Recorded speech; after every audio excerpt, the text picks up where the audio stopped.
Buenas tardes a todos. Bueno, mi nombre es Francisco Arar, soy arquitecto igual que ustedes y más o menos en cuarto año de universidad yo me empecé a cuestionar sobre la ciudad, tema que había visto desde las clases de urbanismo pero nunca como diseño, que me derivó en hacer un seminario de investigación sobre la ciudad. En particular tuve la suerte de estar en Venecia haciendo mi seminario y luego hacer mi título sobre espacio público. Terminé obligado a hacer un edificio en esa época, te obligaban a tener un edificio, pero mi foco era el espacio público. Desde ahí me fui a estudiar fuera de Estados Unidos, un máster en arquitectura del paisaje y planificación territorial ambiental. Y después trabajé un año en Australia, volví a Chile a pagar mi beca trabajando en el gobierno. Me tocó el desarrollo de los parques nacionales, una serie de planes maestros para parques nacionales. Y luego volví a Australia como director asociado de la oficina que había trabajado anteriormente. Trabajando en espacio público y diseño urbano. Esto para abrir un poco la mente de que el proyecto de arquitectura no solamente es el proyecto de la obra construida como objeto, llámese residencial, habitacional, el edificio, sino que la ciudad requiere de tanto diseño, el territorio requiere de un cuidado de diseño donde no solamente se implementan estrategias, sino que también hay que llevarlo a cabo. Un poco lo que vamos a hablar hoy día es de espacios de transición y lógicas de movilidad y ecología. Así fue un poco el mandato que me pidieron, así que vamos a tratar de estructurarla de esa manera. Pero en realidad yo tengo un subtexto que es una aproximación multiescalar. Y un poco para entender el trabajo en el territorio hay que entender y tener la capacidad de trabajar a múltiples escalas al mismo tiempo. Y eso es un desafío que por lo general los arquitectos no estamos tan acostumbrados, a pesar de que siempre trabajamos en escala. Es decir, podemos estar diseñando el 1 a 1 en conjunto con el 1 a 5000.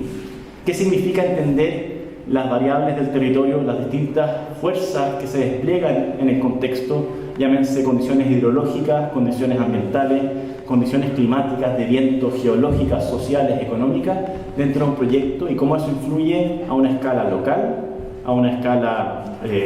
comunal o regional? Para partir, les voy a mostrar un lindo proyecto que a su vez es un gran fracaso, pero uno aprende de los fracasos. En este caso, hace más de 5 años atrás, nos llamaron para ver la evaluación de impacto del Melitren. Pero en este sentido, el impacto en el paisaje urbano que tenía dicho componente, en este caso una mega infraestructura que se va a empezar a construir pronto, que va desde, de alguna manera, la estación central hasta Melipilla. ¿Cuál es la dinámica? A mí me tocó, dentro de esas cosas raras de la vida, tener que trabajar en el gobierno junto a hacer planes maestros, de ser contraparte de la idea de evaluación de paisaje y turismo del sistema de evaluación ambiental. Por ende manejaba bastante bien los criterios de evaluación de paisaje, pero estaba pensada en infraestructuras fuera de la ciudad. ¿Cómo evaluamos el paisaje urbano? Fue un desarrollo, un poco para entender, esta red de transporte son 61 kilómetros dentro de la ciudad, con 35 estaciones, lo que significa un eje original de 61 kilómetros de muro. El proyecto original planteaba doble muro bulldog de 5 metros de altura. Para que se hagan una idea, el muro de Berlín tenía alrededor de 39 kilómetros, esto es casi el doble. Que lo que significa que iba a cortar la ciudad en dos, una infraestructura necesaria de transporte que iba a mover más de 20 millones de personas al año, pero la pregunta es cómo lo hacíamos. Analizamos los atributos, de alguna manera, de usos y de actividades en torno a la línea del tren. Nos encontramos que esta es una línea que hoy día está activa, que funciona una vez al día, con suerte 2, es decir, muy baja actividad, donde la ciudad de alguna manera la considera como un espacio público. Encontramos canchas de fútbol dentro de la línea del tren, huertos, encontramos hasta living comunitario que habían armado ciertas microtomas en comunidades. Entonces la pregunta es, bueno, ¿qué sucede con esta faja cuando el tren va a pasar cada 1 minuto y medio en horario pico? A su vez analizamos la accesibilidad visual, es decir, cuán accesible es por la comunidad, cuáles son los espacios más permeables y eso qué significa desde la perspectiva urbana y visual. Generamos una serie de criterios y empezamos bajo esa lógica a hacer análisis puntuales de una manera las cuencas visuales y sobre eso poder identificar las zonas de mayor fragilidad. Fragilidad en torno al uso, fragilidad en torno a la accesibilidad, también fragilidad en torno a las actividades que se hagan en torno a la línea del tren. Sobre esa materia nos planteamos un desafío. Uno es, ¿podemos cambiar el muro bulldog por otra componente? Y dos es, ¿de qué manera convertir esta cara visible de la infraestructura que genera un límite en un espacio público querido, valorado por la comunidad? Es decir, ¿se puede activar? ¿Qué otros servicios pueden llegar a una infraestructura que está solamente pensada para el transporte masivo? Es así como empezamos a hacer una serie de diagramas para entender si podíamos programar o no el muro, si el muro podía ser más permeable o no y podía ser compatible con usos que la comunidad requería. Es decir, desde paradero hasta feria, hasta espacio para juegos, hasta espacios culturales, incorporando de alguna manera distintas variables, incluso el train spotting, es decir, la idea de dedicarse un rato a ver el tren, que es algo bastante entretenido si uno lo hace por un tiempo, es hasta relajante. O también soluciones ambientales y componentes de manejo de aguas lluvia y otras variables. Esta zona tiene, a pesar de que Santiago es una zona extremadamente seca, cuando llueve el eje del tren tiende a inundarse. Y eso es porque los canales que hay de regadío están subdimensionados y tienden a colmatarse. Entonces, de ahí surgió una oportunidad. Y acá nos colgamos un poco a todo el esfuerzo que ha hecho de alguna manera el 42K y otras iniciativas urbanas. Podríamos pensarlo como un corredor ecológico y podríamos pensarlo como un corredor de movilidad alternativo al tren. Se podría pensar en una ciclovía de 60 kilómetros de largo. La faja nos permite incorporar esa variable dentro de ella. Es así como, analizando en detalle, nos dimos cuenta que existían oportunidades de espacio público en torno a la línea del tren de 53 kilómetros continuos. Teníamos más de 40 hectáreas residuales en torno al tren de bandejones, platabandas y espacios que eran hoy día, de alguna manera, áreas café. Se requerían 12 cruces, es decir, que los puentes nuevos que hiciera el tren incorporar dentro de la ingeniería 12 cruces sobre carreteras, ríos u otros componentes de la ciudad. Y se requerían 3 reruteos, es decir, 3 puntos que era imposible pasar la ciclovía o de alguna manera el corredor ecológico, porque esto no es solamente un eje vial, sino que también era un eje de manejo de agua lluvia, un eje de trabajo de vegetación que incorporaba la ciclovía, incorporaba paseos peatonales e incorporaba los distintos usos y actividades que se le podían colgar a la reja. Desde esta variable, que fue parte del estudio de impacto visual, también derivamos en el concepto de generar lo que mi hermano y socio Pablo Lar denominó plazarelas, es decir, no solo pasarelas, sino que espacios públicos elevados. Uno de los problemas acá, que hoy día el cruce se da a nivel peatonal, hay comunidades que tienen relaciones directas de un lado a la otra a nivel del tren y quedan aquí fragmentadas con una pasarela a 500 metros o 1 kilómetro de distancia, por ende infactible. ¿Cómo podemos hacer esas pasarelas más seguras y espacios con actividad? Este proyecto fue muy bien acogido por la primera equipo de ingeniería de EFE, pero después el proyecto se desechó, luego se activó nuevamente sin incorporar todas estas variables sociales. Vamos a ver qué pasa. Pero era una oportunidad de alguna manera de repensar la infraestructura, no solo desde la perspectiva de cómo se hace más eficiente el transporte público, sino que además cómo se incorporaban variables sociales y ambientales dentro de ella. Otro componente de escala macro, que habla de alguna manera de la movilidad, en este caso una movilidad y una ecología a una escala más compleja, fue un concurso que nos tocó desarrollar el año 2017, en conjunto con la Oficina Nacional de la Cuadra del Arquitecto, que fue un concurso que lanzó el Puerto de Valparaíso en conjunto con ENAP, Chilquinta, los 3 municipios y el gobierno regional. Por primera vez los 3 municipios hacían algo en conjunto, a pesar de que se entiende como una conurbación, es decir, una zona metropolitana prácticamente, el Gran Valparaíso, que va desde Laguna Verde hasta la desembocadura de la Concagua en Concón. Los municipios no dialogaban. Este concurso, de alguna manera, lo interesante era que estaban todas las entidades aunadas. El tema era cómo podíamos mirar hacia el futuro los 61 kilómetros de costa desde Laguna Verde hasta la desembocadura del río Concagua en Concón. No es menor porque Valparaíso es bastante complejo, las realidades de cada comunidad son muy distintas. Se estableció una lógica asociada al trabajo del borde costero, pero a su vez también entender que no es solo el borde, perdí la señal, no solo el borde costero, sino que también las quebradas y integrar de alguna manera los cerros como parte de esta estrategia tanto medioambiental como de movilidad. Se trabajan distintos proyectos detonantes, en este caso, por ejemplo, todo lo que es el borde costero de Valparaíso, entendiendo el desarrollo del futuro puerto no solamente como un puerto que tiene un tiempo de concesión de 20 años, sino que además cómo se puede diseñar ese puerto, potencial área de desarrollo como una expansión de la ciudad. Entonces, diseñarlo desde cero para que opere como puerto, pero el año 20 empiece a operar como ciudad. Integramos también ciertos eslabones de las quebradas y la recuperación de ciertos ejes hidráulicos, en este caso Avenida Argentina, por ejemplo, que tiene abajo de ella una canalización de una quebrada. Cómo la reflotábamos, la convertíamos parte de los atributos ambientales del lugar. Acá aparecen ciertos cortes, resecciones que nos ayudaron a entender cómo funcionaba la caja hidráulica de este, cómo podía operar como espacio público y también como zona comercial y de estacionamiento, sacando los autos de la calle. Algunas imágenes objetivos de cómo podía ser eso. Y uno de los elementos más interesantes era el borde costero también de Viña del Mar, en particular lo que es la Avenida Perú, reconocida de paseo y parte del destino turístico de Viña del Mar, que producto de las marejadas, el MOC tiene contemplado desarrollar un muro de 2 metros de altura. Un muro de hormigón de 2 metros de altura permite contener las marejadas y que no se inunden los primeros pisos de todo lo que es el borde costero. Pero por otro lado perdemos todo lo que significa el borde costero desde la experiencia humana. Lo que nos cuestionamos acá fue, más que hacer un muro vertical, ¿qué pasa si hacemos un muro horizontal? Hacemos un quebrador más extenso, generando una rocalla que nos permita crear una barrera para disipar la energía de las olas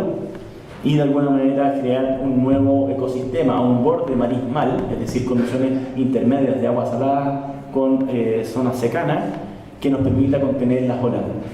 Yo de chico, mi familia es de Valparaíso y yo tenía la suerte de siempre jugar y correr entre las rocas de esta zona. La pregunta es qué pasa si extendemos esas rocas y creamos un paseo dentro de las rocas, creando piscinas de acumulación de agua, zonas de hábitat para distintas especies de moluscos y a su vez también generar un intermedio que permita disipar la energía. Lo analizamos con los ingenieros, en este caso hidráulicos, y operaba aún mejor que el muro de 2 metros. Por último, dentro de los proyectos detonantes fue el desarrollo de lo que era la desembocadura del río Concagua. Son más de 68 proyectos dentro de todo este eje, pero estoy mostrando los más emblemáticos. Que acá se trabajaba también con la recuperación de los humedales, se configuraba un borde costero, un borde que iba en torno a lo que es la refinería y toda la zona de Concón, con una serie de filtros de humedales artificiales y paseos peatonales y ciclovías que permitían conectar con un corazón que en este caso se establecía como centro de investigación de la Universidad de Valparaíso, y también se entendía cómo se trabajaban los distintos niveles de los humedales y la desembocadura para fitorremediar las condiciones de contaminación, pero además crear distintos eslabones de seguridad y de hábitat. Otro proyecto que quizás pueda tener una escala de ese tipo fue un trabajo que estamos haciendo hasta la fecha para la comuna de Puente Alto. Dentro de la estrategia de Cerros Isla se ha desarrollado un gran esfuerzo por parte del equipo de Cerros Isla y se han desarrollado muchas iniciativas en cerros ya sean como San Cristóbal, Cerro Renca, Cerro Chena, pero no hay ningún proyecto en este minuto a nivel de desarrollo más amplio en la zona sur-oriente.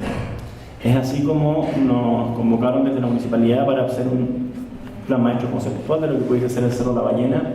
Hoy día un cerro urbano, antiguamente era un cerro en un entorno rural, hoy día es un entorno 100% urbano. La pregunta era cómo consolidar un cerro que fuese parque, que permitiera responder a los problemas de inseguridad que hay en la zona y a la demanda de espacio público para Puente Alto. Siendo Puente Alto una comuna que está proyectada a tener más de 1 millón de habitantes en los próximos años. Es así como la estrategia acá fue, más que pensar en un gran parque Cerros Isla, fue pensar en 2 tipos de parques. Un parque borde, que tiene una condición barrial, que responde a los requerimientos inmediatos de las comunidades locales, es decir, plazas de bolsillo, pequeñas zonas de juego infantiles, deportivas, etc. Y luego un parque de escala comunal / metropolitana en el centro. Para eso, en vez de generar una gran reja, se crea un paseo Zócalo que tiene un muro de contención que contiene el paseo Zócalo de más de 2,5 metros de altura, que nos permite de alguna manera no tener que construir reja. y se crean accesos puntuales establecidos dentro del proyecto. Es así como el proyecto tiene una cara interior, que es un proyecto más de reforestación y de senderos, y una cara inferior, que son los faldeos, que está más programada en base a los requerimientos locales. De alguna manera las plazas locales responden a una serie de acciones de participación ciudadana con la comunidad, y luego el Parque Central de alguna manera responde a una condición más metropolitana. A su vez se está trabajando con Aguas Andinas hay una serie de infraestructuras, en este caso de estanques. La idea es poder trabajar con los estanques como soporte para cierta infraestructura, en este caso un centro de educación ambiental, y luego dentro del mismo parque generar una serie de programas ya de escala más comunal o metropolitano. Hay toda una serie de espacios que son de juegos asociados a una serie de rampas, porque hay que entender que tenemos que dar accesibilidad universal a un parque que tiene más de 68 metros de diferencia de cota en la parte más baja. Serían miradores, y luego se crean 2 estanques en las puntas superiores del cerro que permiten el regadío de toda la reforestación por gravedad. Estos son pilas de estanque que a su vez se les corta la cabeza y se crea un pequeño humedal en su superficie superior, creando un espacio de hábitat y a su vez con programas, en este caso, de cafetería, y este es un punto también de centro de bicicletas administrado por la comunidad local. Y por último se plantea una pasarela en la cumbre del cerro que rodea el cerro, permite ver la ciudad en 365 grados, pero a su vez permite entender las distintas caras ambientales del bosque esclerófilo y secano que tenemos dentro del cerro, porque la cara norte tiene un bosque de cactáceas y en la cara sur tenemos un bosque esclerófilo más denso. Por último, creo que esta es la última, también en Puente Alto, trabajando con unos consultores en temas eléctricos y de transmisión, nos metimos también en las patas de los caballos, porque acá existe una serie de canales que están subutilizados. En este caso uno de ellos es el canal La Carbonera, que es un canal que toma agua del río Maipo, la traslada por todo el borde urbano, el límite urbano de Puente Alto, y la deriva a 2 centrales eléctricas privadas. Lo que nos preguntábamos es si es que podíamos intervenir en las áreas de alguna manera de mantención de este canal como un paseo público y la primera conquista de la ciudad, en este caso de Puente Alto, hacia el río Maipo. Una deuda histórica y una relación de amor y odio que existe histórico entre la ciudad y en este caso su cara sur. Es así como empezamos a estudiar esta condición de este trazado del canal y qué espacios disponibles teníamos para intervenir. El canal tiene una faja de alrededor de 10 metros, donde tenemos el eje del canal, tenemos una vialidad que en este caso es un camino de operación y servicio, y luego una faja de seguridad. La pregunta fue, ¿podemos intervenir dentro de ese eje y podemos convertir esta faja de mantención del canal en un espacio público que permita la mantención, pero que a su vez, cuando no hay mantención, sea una ciclovía, una ciclorruta o un ciclopaseo, porque también permite el paseo peatonal, que permita conectar la zona sur de Puente Alto sin tener que tener intervención vehicular? Es así como empezamos a hacer distintos estudios sobre este canal, entender de alguna manera la condición de eje de 10 metros que tiene para acá del lado del eje, que son las zonas de protección de la faja, y qué requerimientos tenían tanto de generar puntos de acceso controlados y a su vez también conexiones no solamente con la ciudad, sino que también con otros componentes bajo el río. Y así como se creó una imagen objetivo, en este momento estamos trabajando con el municipio y con distintos especialistas eléctricos para convencer, en este caso, a los operadores de las centrales en ver el valor compartido que tiene esta infraestructura para la ciudad. Traté de ser súper rápido porque me dijeron que tenía que ser corto. Han habido desafíos de nivel de proyecto. Nosotros tratamos de empujar un poco la línea sobre entender la dimensión territorial como una oportunidad de diseño, y nos metemos en puras patas de los caballos y proyectos que muchas veces cuestan implementar, pero nosotros nos vemos más como unos iniciadores de proyectos. No siempre nos toca estar en el final, pero es sentar esa discusión y poder de alguna manera empujar no solamente la idea, sino que también la calidad del diseño del espacio público y de cómo eso tiene efectos sociales y ambientales que son mucho más amplios que los que podamos dimensionar hoy día. Gracias.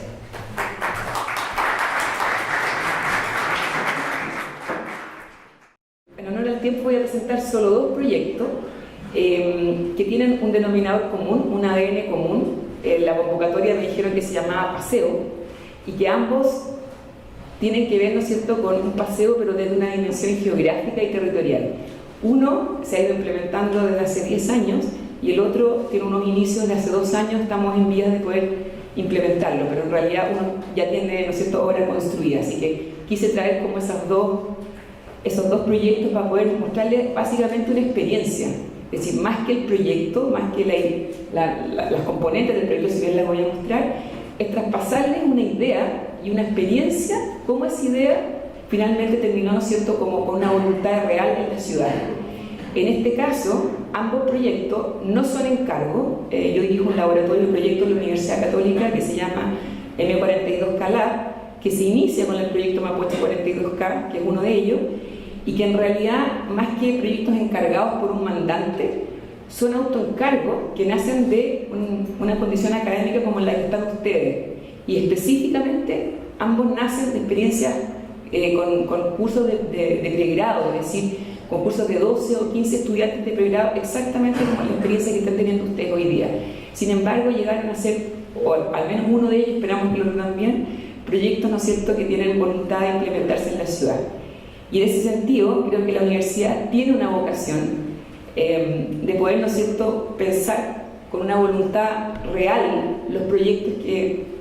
normalmente lleva a cabo en sus talleres, y eso significa, ¿no es cierto?, como decía Francisco, a veces recorrer escalas desde el territorio hasta cómo pensamos que puede ser implementado, no sencillamente, ¿no es cierto?, la noción de la idea. Dicho esto, lo nominé propuestas al paso, poniendo en valor esa condición que el paseo tiene, ¿no es cierto?, de recorrer un territorio con el ojo, con el pie, a veces a través de una bicicleta, intentando entender, ¿no es cierto?, el paisaje desde una dimensión a escala, ¿no es cierto?, directa, no necesariamente con los mapeos que solemos hacer sobre el territorio. El primero, quizás el más conocido, se llama Mapocho 42K y ya tiene un recorrido casi, como digo, de 10 años, intentando, ¿no es cierto?, implementar un paseo, un promenade de escala geográfica a lo largo de 42 kilómetros del río Mapocho, que cuando empezamos era como intentar forzar la media urbana que en ese momento había. Eran 32 kilómetros que tenía Santiago de oriente a poniente y sin embargo tratamos de dibujar una línea que tensara esa medida un poco más allá, es decir, traspasando un poco el límite territorial. La primera que quiero decir es que nunca ninguna idea nace totalmente de cero. En realidad, quizás las mejores condiciones urbanas se van aquilatando con el tiempo, una especie de capas, ¿no es cierto?, a veces de ideas de sentido común o de conversaciones en el tiempo, ¿no es cierto?, como lo planteó en un momento Mario Pérez de Arce, un sistema de parques integrados para el Mapocho, y cómo este sistema de parques que había ido consolidándose desde ¿no es cierto?, albores de Santiago, podía conectarse a través de un paseo. Es decir, nosotros a través de un curso de pregrado tomamos esta idea, de hecho Mario Pérez todavía vivía, así que fue una experiencia súper enriquecedora. Tamarlo en realidad tuvo una experiencia de recoger, ¿no es cierto?,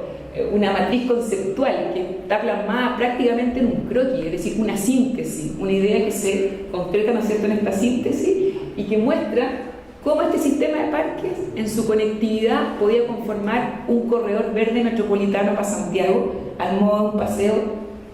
que se recorre, ¿no es cierto?, a lo largo de él. Va a estar difícil esto, fallando cada vez más. Y la dimensión que estiramos un poco más en ese curso fue, a ver, preguntémonos uno si es que acaso esta medida puede tener incluso una ambición un poco mayor, es decir, salir de la medida urbana y entrar como en esa medida del territorio. Esta colita, que pertenece a Pudahuel en este caso, esta colita todavía no pertenecía al Plan Regulador Metropolitano en ese momento, del 2009, y por lo tanto fue como dejar pasada la línea tal que pensáramos que en algún momento, en una ambición aún mayor, como lo han hecho muchos países en Europa, este paseo pudiera llegar incluso al Maipo, es decir, una extensión casi de 110 kilómetros. Pero la primera medida fue estos 42 como una especie de consenso común. y pensarlo no solamente como un espacio público o un paseo, ¿no es cierto?, que recorre la ciudad de oriente a poniente, desde, en este caso, es el cursor, yo creo que desde cuando uno toma el cursor se... Ya, ahí viene.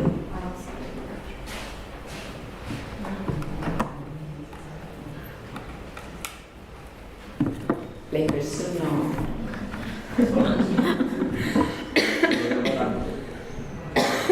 Igual puede ser que Ahí sí. La idea, ¿no es cierto?, era que este paseo metropolitano que cruza la ciudad con una cierta conectividad también del paisaje de oriente a poniente, desde Lo Barnechea hasta Pudahuel, en algún momento planteara, ¿no es cierto?, esta posibilidad de continuidad hasta el Maipo al modo de una infraestructura verde. Es probable que este concepto ya les resuene mucho a ustedes porque las infraestructuras grises van picadas, francamente, sobre todo con el cambio climático, y un corredor verde de esta extensión, entendiendo que tiene un valor ecológico, social, geográfico, conectivo, se plantea más bien como una infraestructura verde. Y entendiendo que no todas las ideas, y mejor dicho casi ninguna, parte totalmente de cero, si entendemos el paseo como un corredor verde, incluso como una infraestructura verde, quizás la que tenemos más temprana como referencia, como memoria de nuestra ciudad, ¿no es cierto?, es el paseo del Tajamar del Mapocho, es decir, entender que una infraestructura de contención de las aguas, de unas aguas que se desbordaron casi 37 episodios de nuestra historia urbana, formaron el primer paseo urbano en Santiago, incluso antes que la Alameda, y por lo tanto en una convergencia entre infraestructura, paisaje y paseo, estas tres líneas, ¿no es cierto?, sumaban en el territorio una condición de atributo favorable, de percepción, ¿no es cierto?, elevada, quizás una imagen que ustedes han visto muchas veces en sus cursos de historia, pero quizás es menos conocido el hecho de que este mismo paseo, tempranamente, en un periodo casi de 30 años, conformó efectivamente un corredor verde, es decir, una infraestructura de muro que se ve como muy aislada, al poco tiempo, ¿no es cierto?, empezó a tener esta condición de arboleda, algunos dicen que eran sauce, a veces uno lo ve más como álamo, las crónicas a veces se contradicen, ¿no es cierto?, con la imagen visual, y en realidad, como digo, antes que la Alameda, esto es lo que está al lado del Tajamar, es decir, un paseo robusto, arbolado, a la sombra, para un paisaje secano como Santiago, de las condiciones quizás más favorables que le puede ocurrir, urbanizado casi todo Santiago con el álamo, es decir, unas líneas maestras, por decirlo así, infraestructurales dentro de la ciudad, aparecieron precisamente al lado del Mapocho. Yo hice una pequeña trampita porque esta especie de grabado de Agostino está espejado, porque no existe uno que mire hacia el lado de la cordillera, hacia el lado de la costa, sino que más bien está mirando hacia la cordillera, pero efectivamente si se fijan, aquí va el Tajamar, escondido, ¿no es cierto?, para poder elevarse y sumirse con unas plataformas tal como está visto en otras imágenes y en otros grabados más comunes. Y esta es la Alameda, es decir, replica esa misma condición. Corredor urbano, corredor verde, infraestructura verde, algo que hoy día nos parece como que son términos relativamente nuevos, la verdad es que aparecen, ¿no es cierto?, ya en 1800, incluso antes. Y esto, a 200 años, es lo que nos encontramos cuando empezamos a trabajar con la idea de conformar este corredor verde a lo largo de la ribera básicamente sur del río Mapocho, porque la ribera norte ya había tenido un episodio relativamente conocido también, que era desde el 2006, ¿no es cierto?, la condición de haber alojado una de las infraestructuras de vialidad, ¿no es cierto?, de movilidad automotriz quizás más importantes del último tiempo, a pesar de que la movilidad empezó a erosionar las riberas del río a partir de los 90, básicamente por rotondas o situaciones puntuales. La Costanera terminó por consolidar la ribera sur y, mejor dicho, terminó de hipotecar la posibilidad de convertirlo en un espacio público, y por lo tanto cuando empezamos a trabajar, la ribera sur es la que tenía por decirlo, una cierta emergencia. No solamente era un proyecto, una idea que había que pensar para los próximos 50 años, quizás esta idea Mario Pérez de Arce conectar los parques podría ser para los próximos 100 años, porque era muy ambiciosa, sino que nos planteamos cómo consolidar hoy un paseo que fuera una infraestructura lo suficientemente potente para que mostrara la condición de atributo que esa ribera tenía antes de que le apareciera una vialidad que empezó por lo demás a plantearse a partir del 2006 en la ribera sur. No se terminó por suerte de consolidar. Parece una imagen relativamente kafkiana, pero no son render, esto es lo que está construido en algunos puntos del río, y hoy día es más acucioso porque han aparecido nuevos modos de vialidad a partir de la Costanera Norte. Y el planteamiento, por lo tanto, era, por decirlo así, relativamente esencial y simple, es decir, cómo a través de una condición, llamémosla de paseo siglo XXI, es decir, no solamente el paseo caminable, sino que también de medios de movilidad sustentables como la bicicleta, formalizar en esta infraestructura verde, en oposición, ¿no es cierto?, a una infraestructura relativamente dura del río, y, por supuesto, con los atributos que pensamos el río sigue teniendo, sigue siendo un gran balcón, ¿no es cierto?, geográfico y escénico de lo que es el borde río. Y una condición no menor es que también en esos 200 años Santiago creció en una condición bastante fragmentada, algo que ustedes también deben saber bastante, no es algo que ustedes no sepan, ¿no es cierto?, un lugar común, que Santiago se divide en 54 comunas, y por lo tanto, por lo menos en el área metropolitana, y por lo tanto su fragmentación también tenía que ver, ¿no es cierto?, con esta posibilidad que el corredor o el paseo conectara comunas que tienen distinta condición social, incluso distinta condición ambiental, no siempre en esta especie de binomio oriente-poniente, pero definitivamente en este caso lo verde, no precisamente son árboles todos los que están pintados, sino que más bien lo más claro, ¿no es cierto?, son deudas de espacio público, equipamiento, etc. Y las medidas como de poder diseñar o implementar o proponer, ¿no es cierto?, ese proyecto con voluntad real desde una condición de un curso de pregrado fue finalmente recorrer el río, es decir, una de las condicionantes por la cual muchas veces conversábamos con Mario Pérez que el río no era conocido es porque realmente no podías entrar a muchas zonas que estaban cerradas con impedimentos, ya sea de asentamientos informales, a veces nudos de vialidad, y por lo tanto la condición de ir del territorio al mapa antes de dibujarlo era recorrerlo. Y nos propusimos hacer en extensión en bicicleta 52 kilómetros, una jornada que al poco tiempo tuvimos que bajar al río, porque ya en Barnechea las riberas están tomadas por distintas circunstancias, a veces son permisos precarios. El hábito de la ciudad es que se ha ido tomando las riberas del río, esa es la historia urbana de nuestro río, muchas veces para preservar que esas áreas queden hipotecadas como espacio público, a veces más bien, ¿no es cierto?, tomadas por infraestructuras más duras que cuesta más desplazarlas. Y esa condición nos llevó a reconocer, por un lado, las condiciones que ya existían como atributo, es decir, todos los parques consolidados digamos, a lo largo de casi 200 años, lo más conocido, ¿no es cierto?, en el centro, el Parque Forestal, el Parque Providencia, incluso parques centenarios que han desaparecido, y un conjunto de parques más bien centrado en esta área central, pero también el destino de aquellas áreas de reserva que podrían ser parques potenciales, mucho al poniente. Hoy ya se está consolidando uno de estos, ¿no es cierto?, al poniente, que era una deuda con Cerro Navia y Quinta Normal, pero también al oriente. Por eso digo que a veces este binomio oriente-poniente solemos verlo como un esquematismo, pero en realidad con respecto al río es probable que se diera una circunstancia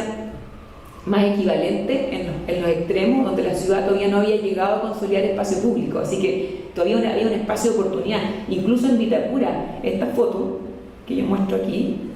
esto es probable que sea al lado de muchas casas de ustedes, frente, ¿no es cierto?, al Cerro Alvarado, una circunstancia que hoy día ha cambiado en los últimos 4 años, pero en el 2009 era como estar en la campiña francesa, o sea, un lugar absolutamente desconocido para el ciudadano común, solo porque no podía acceder. Así que también el paseo, como infraestructura, ¿no es cierto?, de instalarse en el borde, tenía la potencialidad de abrir sus territorios, mostrarlo y entender, ¿no es cierto?, cuán incorporables eran a la ciudad. Y las discontinuidades también eran bastantes, es decir, puntos de interacción con la ciudad de distinta escala, desde condiciones más domésticas, por ejemplo la estación Mapocho, una puerta que históricamente había estado cerrada, es decir, el paso y la continuidad de un posible paseo llegado a este punto se interrumpía, sencillamente porque la administración de un edificio público no posibilitaba, ¿no es cierto?, ese paso, cuando en realidad el edificio, ¿no es cierto?, históricamente se despega de la ribera. Y por otro lado, infraestructuras de autopistas, ¿no es cierto?, que se siguen construyendo. Este fue el último nudo vial que se ha terminado de consolidar en Los Aldes, que en ese momento existían proyectos de ingeniería, es decir, no estaba zanjado, estaba zanjado en el papel, pero mientras las cosas no se construyen, todavía hay un espacio de oportunidad. Estaba toda la ingeniería en realidad del nudo de Los Aldes. Sin embargo, ambos, aunque no lo crean, ofrecieron el mismo grado de dificultad, uno por gestión y el otro por un proyecto que estaba prácticamente acabado. Entonces, desandar esos proyectos. La administración pública a veces requiere un enorme esfuerzo, más que dinero, más que presupuesto, es el esfuerzo del tiempo que eso ha tomado. Y si uno lograba, ¿no es cierto?, sumar en ese suerte como de inventario a lo largo del recorrido que hicimos la cantidad de espacios disponibles o espacios que ya estaban ganados o implementados como parques, ¿no es cierto?, históricos que estaban siendo ocupados, esa extensión de corredor a lo largo de 42 kilómetros, si uno lo suma en áreas verdes, tiene casi la misma extensión que Central Park. Es decir, para una ciudad de 7 millones de habitantes como Santiago, si uno lo compara con el área urbana principal de Nueva York, no dejaba de ser, ¿no es cierto?, un enorme potencial para los próximos 50 o 100 años de Santiago. Por lo tanto, la infraestructura, en este caso, si uno le quiere llamar al paseo una infraestructura verde, también tenía el rol de poder dibujar esa línea entre lo público y lo privado, que aunque no termináramos de consolidar los espacios de borde río, quedaran hipotecados en términos públicos y no privados. Y la segunda condición, que todavía estamos en el esfuerzo, ¿no es cierto?, del curso de pregrado de poder mostrar y visibilizar esta potencialidad, fue dibujar aquello que históricamente no se dibuja, que muchas veces probablemente a Francisco también le pasa. Las cartografías con las cuales nos solemos entender, ¿no es cierto?, en términos profesionales, tienden a dibujar de la ciudad todo aquello que es edificado, es decir, las manzanas, los edificios, las calles, pero tienden a no dibujar todo el espacio que queda hacia nuestros hechos geográficos más importantes. El Cerro San Cristóbal, el río Mapocho, los cerros Isla, son esos espacios como donde la ciudad llega tarde y por lo tanto la cartografía también llega tarde, y cuando lo que no se dibuja no se ve. Tal vez de las lecciones más importantes que les quiero decir es que dibujar es transformar. Sin haber puesto una piedra en el territorio, esta frase que me gusta mucho, Vicente Galar, este arquitecto español, es representar una realidad, ya es comenzar a transformarla, mostrar la potencialidad de todo lo que hay, antes de siquiera poner una idea sobre ella, es recuperar, ¿no es cierto?, un potencial que la ciudad tiene. Cuando empezamos a trabajar en el taller, había 300 proyectos planteados para el río Mapocho. O sea, no es que no hubiera una idea buena, muchísimas ideas buenas, muchísimos trabajos, investigaciones. La pregunta es ¿por qué no se habían hecho? La pregunta que nos hicimos no es qué tan bueno puede ser un proyecto, la pregunta es por qué no se han hecho y por qué no han llegado, ¿no es cierto?, a ser implementados en la ciudad con la misma intencionalidad con que el río ha sido estudiado. Y probablemente cuando vamos a los lugares singulares de la ciudad tienen muchísimos diagnósticos, estudios, proyectos y muchos de ellos buenos. Quizás en este contexto de cambio climático la pregunta es ¿cómo hacer que eso ocurra? ¿Cómo implementar proyectos que con etapamiento o con ciertas operaciones en el tiempo vayan detonando ciertas implementaciones que no siempre es un gran piloto o un gran plan maestro? En Chile los grandes planes maestros prácticamente no se han hecho. Por la misma cambio estacional que tenemos de los gobiernos, presupuestos que a veces temporalmente en varios años cambian, es decir, pocos planes maestros han llegado a terminar y sobre el río había muchos planes maestros y con gran energía puesta en ello. Bueno, nosotros nos propusimos sencillamente dibujarlo, es decir, mostrar lo que había. Inusualmente nos encontramos que no había ni un solo plano catastral de esos 300 proyectos que mostrara con nitidez lo que el río ya tenía. Un río que por lo demás en su área poniente era rural hasta hace poco tiempo, o sea, hasta el 2006 tenía mucha arborización, así que solo dibujar los árboles fue un esfuerzo enorme de poder mostrar que esos árboles ya construían un parque por decirlo potencial, porque mucho de eso es lo que llamamos sitioriazo, eran zonas de ocupación, o sea, canchas, etc. Y en esta lámina sintetizamos, por decirlo así, como una especie de leitmotiv para poder conversar con actores públicos, con el ciudadano común, entendiendo que la lógica del paseo tenía una componente de conectividad ambiental, geográfica y social, es decir, en una misma línea, cómo sumar esos esfuerzos de modo de poder, ¿no es cierto?, implementarlo. Y estos proyectos urbanos son de largo plazo y son colectivos. La idea de autor, yo creo que aquí deberíamos pensar que en el tiempo debería tender a desaparecer. Yo creo que los proyectos colectivos se instalan en el tiempo y cuando se instalan bien le pertenecen a cualquiera, le pertenecen al ciudadano común, le pertenecen al actor público y le pertenecen por autoridad en el sentido que los vive, los vivencia y muchas veces los conoce bien porque eso está en su cercanía. Y ese proyecto colectivo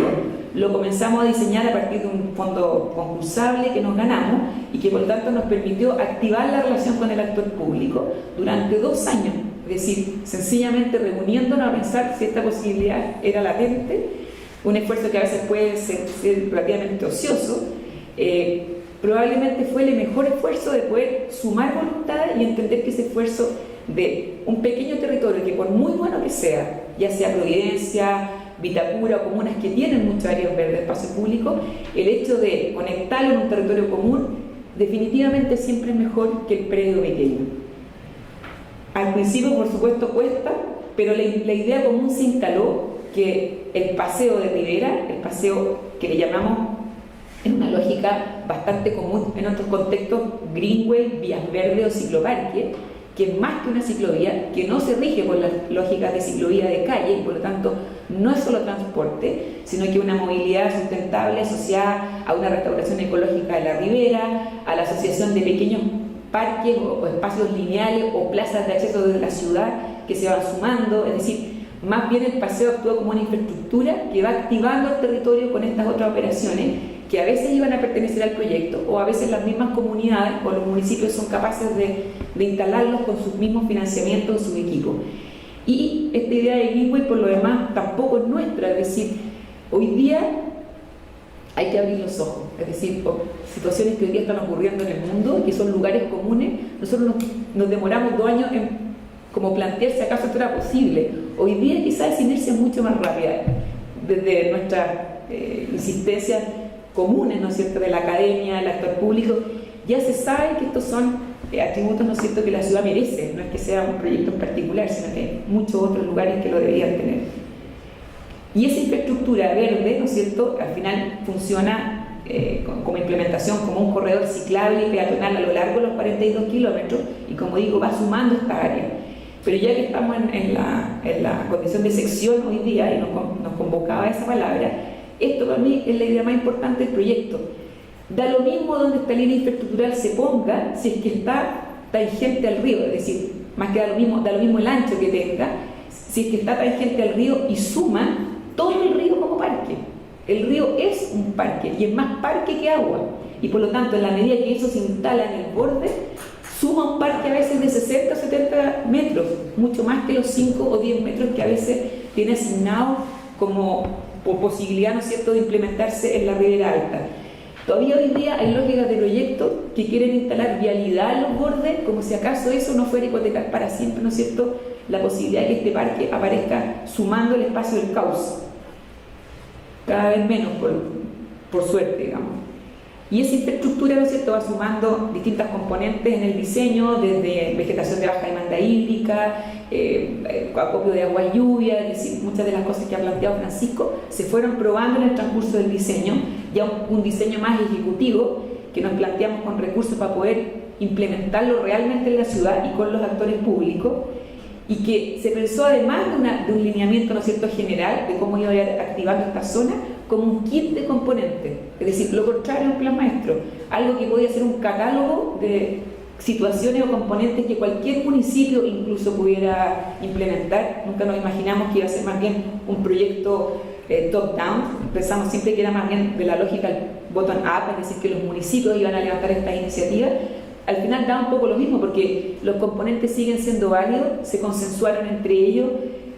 La idea era que todos los municipios tuvieran los mismos componentes, la misma estándar, ¿no es cierto?, de implementación, y que no hubiera variaciones entre el oriente y el poniente, y eso iba desde infraestructura drenante de los paseos o el ciclopaseo con un ancho que fuera estándar, que permitiera por lo demás movilidad reducida. Una de las condiciones de los greenways es que las ciclovías no permiten muchas veces, es que cualquier movilidad reducida, incluso a veces hasta coches de guagua, algo que en un momento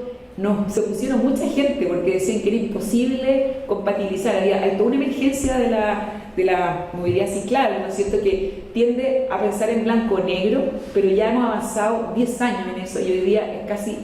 impensable que una silla de ruedas no pueda andar por una ciclovía.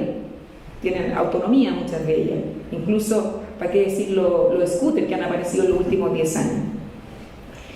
Todas estas son lógicas que no las voy a describir del todo, pero tienen que ver con realidades de implementación, es decir, cómo llevar el proyecto a una condición real, desde cómo diseñar una solera, que a veces en la solera Servio, que se ha implementado por 10 años o 20 años, 50 años, y que cambiarla supone un enorme esfuerzo. O sea, desde estas condiciones más pedestres en el diseño son pensarlas con voluntad real. Eso significa hacer prototipos, probarlos, muchas veces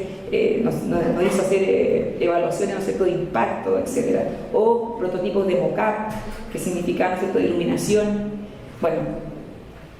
me voy a más bien no extender demasiado en esto, porque el proyecto terminó implementándose como una propuesta pública a partir del año 2012, fue declarado proyecto bicentenario, y por lo tanto el actor público puso recursos, que quizás es de las cosas que uno más agradece, en el sentido que se fue implementando a lo largo del Parque Bicentenario y Cerro Navia, es decir, sumó prácticamente 6 comunas de las 11 en un esfuerzo, ¿no es cierto?, de poder conectar estos parques de ribera. Voy a mostrar rápidamente un recorrido como del paseo, por decirlo así, que porque probablemente ustedes lo conocen,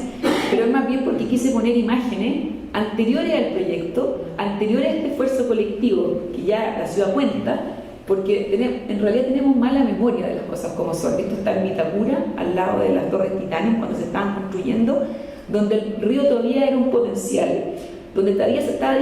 discutiendo la calle Costanera Norte si acaso llegaba o no de borde. O sea, el peligro de no implementar rápidamente este paseo era no necesariamente poder no contar con el proyecto en breve, sino que tener una calle realmente tangente al río,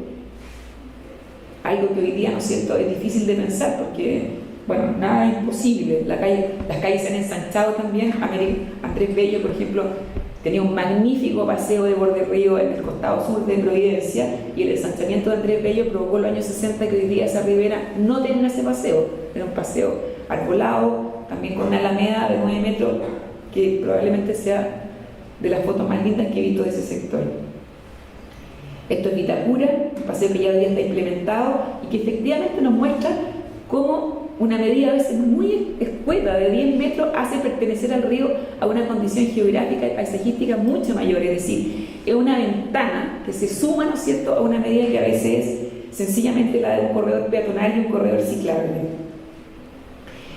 Este es el nudo que les mostré que se estaba planteando en su momento, y por lo tanto significó diseñar una infraestructura más dura. En este caso, MOB se hizo cargo de ese diseño en colaboración con nosotros, es decir, entendiendo que había una medida muy restrictiva de poder sumar, y sin embargo, a pesar de eso, ¿no es cierto?, las continuidades en las que se querían asegurar. Ese paseo se implementó hoy día una suerte como de viaducto, quizás una de las mejores cosas que le ha pasado a la continuidad del paseo, porque si no hubiéramos tenido el oriente interrumpido en la mitad por el poniente.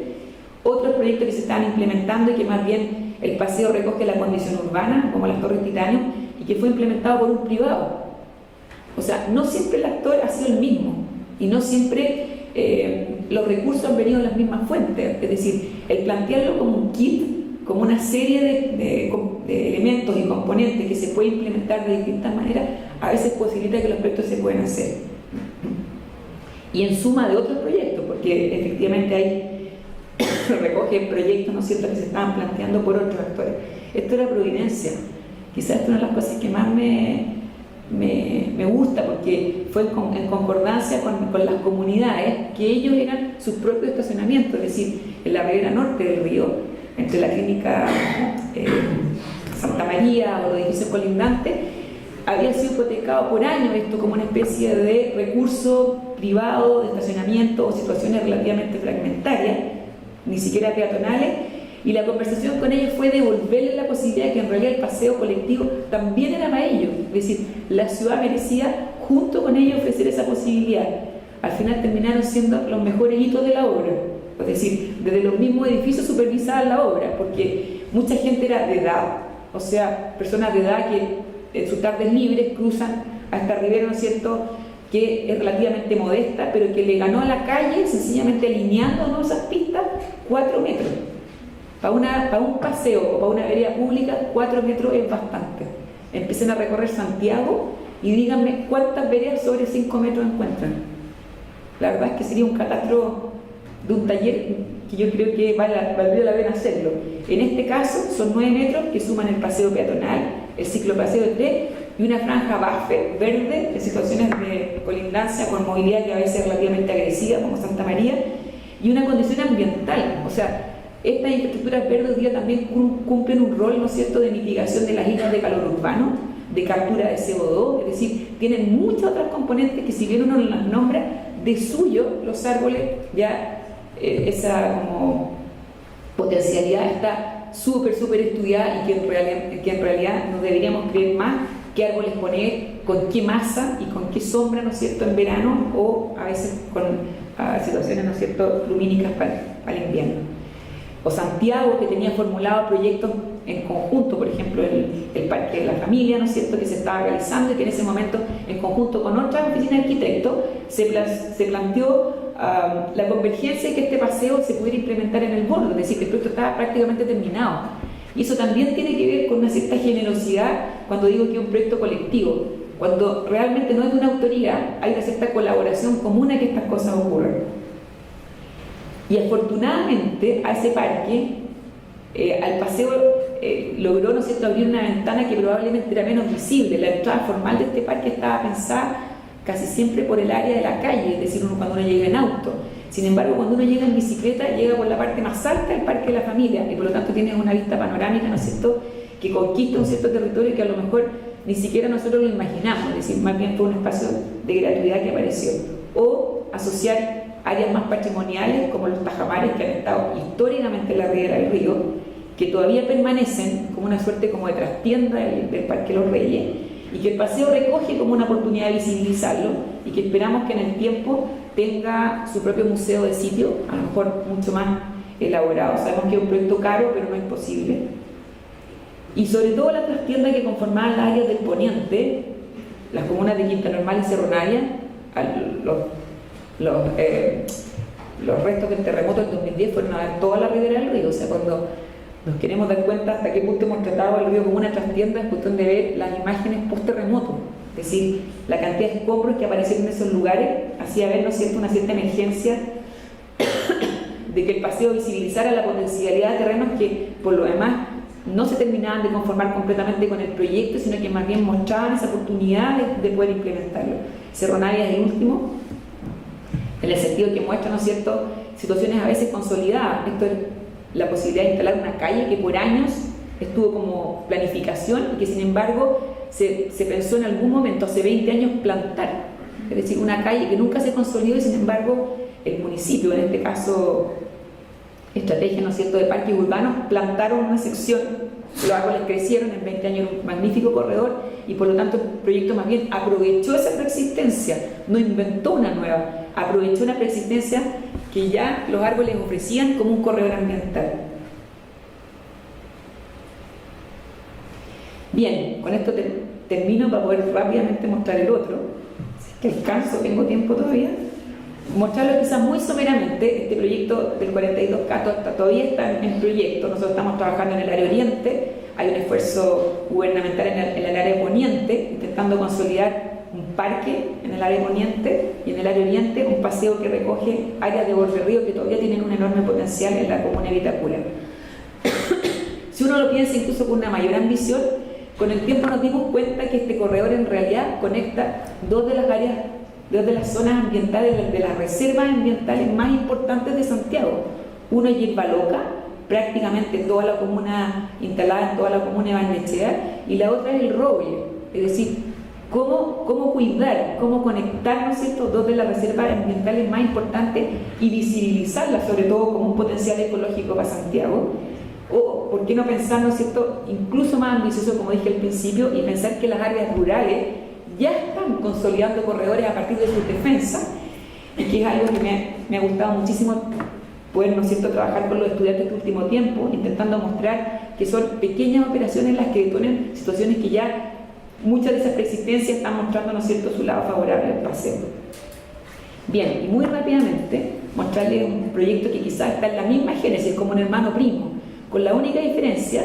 que nace de una situación preexistente que es el paseo. Esta es una línea ferroviaria en desuso. Yo llevo una larga data también estudiando e investigando las vías verdes como apropiaciones de faja en desuso de ferrocarriles, es decir, ramales oriente-poniente que desde los 80 dejaron de usarse como situaciones de transporte del tren y que dejaron una huella, es decir, cómo ocupar una huella en el territorio capaz de implementar un paseo que permita conectarlo y además, ¿no es cierto?, dar oportunidad a esos territorios en términos más ecoturísticos. Esto en el Cajón del Maipo, y quizás se parece lo que tú mostraste, ¿no es cierto?, la línea Melipilla, que también es una línea de 60 kilómetros del antiguo ferrocarril militar. Es un esfuerzo y un proyecto que recoge más bien una componente patrimonial del paisaje, entendiendo, ¿no es cierto?, que esa huella todavía recorre territorios magníficos que el tren ayudó a consolidar. Ese paisaje fue construido por la línea del tren y que hoy día, ¿no es cierto?, mucho, probablemente no toda la línea, pero hay todavía una potencialidad de poder implementarlo como un gran corredor turístico al suroriente de Santiago. Esta es la distancia que recorre entre Puente Alto y el Volcán, y un montón de localidades cuya memoria ligada al tren todavía pertenece. Es decir, así como el Mapocho forma parte de nuestra historia urbana, muchas de las historias del tren todavía son parte de las generaciones actuales. Si uno le pregunta a cualquier familia del Cajón del Maipo o de muchos de los ramales oriente-poniente que existen a lo largo de Chile, por lo menos 2 de 5 integrantes de esa familia están ligados a la historia del tren, ya sea porque trabajaron o porque sus abuelos tuvieron que ver, y por lo tanto también hay una memoria colectiva asociada, ¿no es cierto?, a su recuperación. Ya no como un corredor, ¿no es cierto?, de trenes, sino que más bien un paseo que esa misma huella formó en su inicio. Esta es una imagen preciosa de un fotógrafo que se llama Oliver Heffer, que vino a inicios del siglo XX a Santiago y se enamoró del Cajón del Maipo y fotografió toda la construcción del tren cuando se estaba realizando, es decir, en sus orígenes, tanto la línea como las estaciones en cierre. Y en la misma imagen que el tren dejó, ¿no es cierto?, con mucho más áreas consolidadas y con probablemente una condición de paisaje súper transformada en el Cajón del Maipo, pero donde el paseo todavía ofrece una enorme potencialidad. Esa es una de las condiciones que atraviesa esta línea, que por lo demás está al lado de Santiago, que al igual que el Mapocho, cuando le mostraba estas imágenes de Vitacura, es desconocido para el santiaguino común, a veces está desconocido por la misma gente que llega a vivir en las localidades del Cajón del Maipo, porque está invisibilizado como potencial. El esfuerzo fue el mismo, un taller de pregrado que recorrimos ese territorio en los 60 kilómetros, intentando identificar potencialidades, ¿no es cierto?, situaciones de activación importantes que hoy día se puedan hacer, no que no se puedan hacer, no que permitan, ¿no es cierto?, no que no tengan factibilidad. El inventariar esas situaciones significó recuperar un esfuerzo de catastro patrimonial que a veces ni siquiera existe. Muchos de estos lugares están, pero no están a veces las obras de puentes de algunas estaciones, pero no todas. Así que hicimos un inventario patrimonial, ¿no es cierto?, recogiendo historia, levantamientos de ellas, para ver efectivamente cuánto de esto se puede recuperar, y un registro fotográfico de aquellas que hoy día todavía presentan, como digo, esa potencialidad. Este esfuerzo se llevó a una suerte como de mapa, una especie de atlas, que permitiera dialogar también, así como el Mapocho tuvo un plano de 7 metros que permitía, ¿no es cierto?, dialogar en una mesa. Este es una suerte de atlas que permite dialogar con el actor público, con las comunidades, al modo de un mapa, ¿no es cierto?, un repertorio relativamente simple, y mostrando, ¿no es cierto?, todas las potencialidades que ese lugar todavía tiene, conectando lugares específicos, algunos de ellos antiguas estaciones, algunos todavía puentes que tienen la infraestructura capaz de ser implementada. Por ejemplo, el puente El Manzano, un lugar que es súper activado en verano y que ofrece quizá uno de los miradores más bonitos que tienen estos lugares.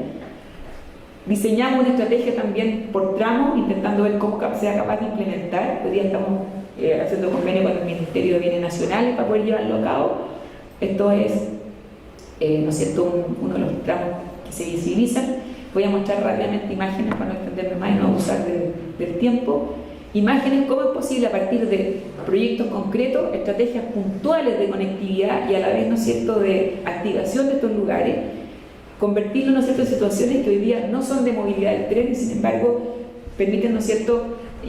activarlo a partir de una condición más de ecoturismo, como digo, o de las mismas localidades puedan apropiárselo. Estos son miradores, los trenes, o a veces los mismos lugares donde estaban las estaciones, una suerte de paradores que permiten alojamiento en carpa con pequeñas infraestructuras muy modestas por lo demás, que sean capaces de ser implementados. O en algunos otros casos, cuando el tren fue reemplazado por la vialidad, intentar recuperar la memoria a partir de un ciclopaseo que dibuje esa medida de nuevo. Hoy día es bastante difícil andar en bicicleta en estos 60 kilómetros si uno quiere ir sencillamente por la ruta vehicular, es decir, yo creo que es de las rutas más complejas y más difíciles en un territorio que debería estar apto, ¿no es cierto?, para la movilidad de la bicicleta. Bien, si pudiera sintetizar en algo esta experiencia de paseo, creo que hay dos palabras que se me repiten constantemente, que es: mantengan en su esfuerzo, ¿no es cierto?, una enorme pasión por lo que hacen, pero sobre todo paciencia, porque son esfuerzos de larga data y probablemente en 10 años todavía no hayamos consolidado ni una mínima parte de lo que podría ser, y sin embargo creo que es mucho más de lo que nos hubiéramos imaginado al principio. Muchas gracias.